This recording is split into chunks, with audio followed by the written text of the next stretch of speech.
Assalamualaikum warahmatullahi wabarakatuh. Nama saya Tengah Fatazen. Saya akan menjelaskan mengenai Instructional Framework.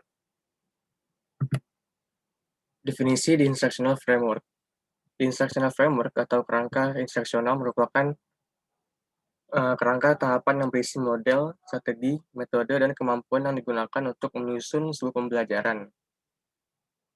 Kerangka instruksional juga berfungsi untuk mengidentifikasi dan mengilustrasikan hubungan antar model pembelajaran. Adapun 4 komponen kerangka pembelajaran. Yang pertama ada instructional model. Instructional model merupakan representasi dari apa yang dilakukan guru. Orientasi filosofis digunakan untuk memilih strategi, metode, teknik, dan aktivitas.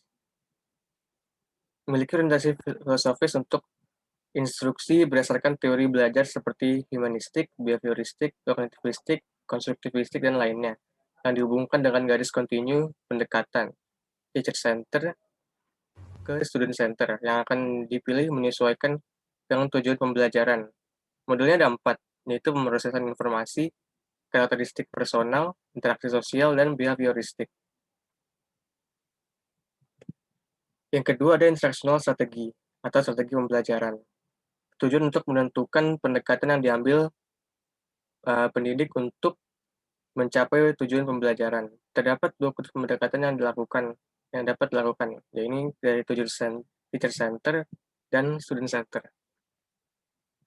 Terdapat 5 kategori pembelajaran berdasarkan garis kontinu yang dimulai dari paling kiri, yaitu model teacher center, hingga paling kanan, yaitu student center. Hal tersebut adalah yang pertama direct instruction, yang kedua indirect instruction, yang ketiga interactive instruction, yang keempat experiential learning, dan yang kelima independent study. Cara memilih strategi pembelajaran itu pembelajaran berfokus pada kurikulum, pengamatan dan pengetahuan yang dimiliki peserta didik, minat peserta, gaya belajar, tingkat perkembangan peserta didik. Gunakan berbagai macam strategi pembelajaran untuk mencapai tujuan belajar.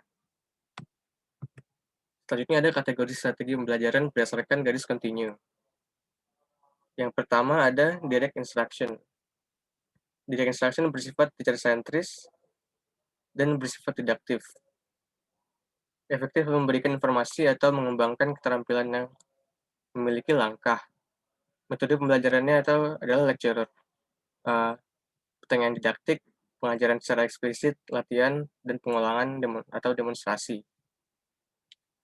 Yang kedua ada indirect instruction atau instruksi tidak langsung. Bersifat student center atau bersifat pada peserta didik. Peran peserta didik berubah dari peran para pendidik berubah dari pengajar menjadi fasilitator, motivator, dan narasumber. Dalam strategi ini, pendidik akan mencari cara untuk melibatkan peserta didik ke tingkat yang lebih tinggi dalam pengamatan, penyelidikan, menarik kesimpulan studi data, dan membentuk hipotesis. Metode pembelajaran diskusi reflektif, membentukkan konsep pencapaian, konsep pemecahan masalah, penyelidikan terbimbing, atau inquiry. Yang ketiga ada interactive instruction atau instruksi interaktif. Bersifat student center atau bersifat pada peserta didik. Teknik ini dapat bergantung pada diskusi dan sharing antara peserta didik. Manfaat dari kegiatan kolaboratif antara didik dan pendidik, yaitu adalah mengembangkan keterampilan dan social skill, mengorganisir pemikiran, mengembangkan argumen rasional.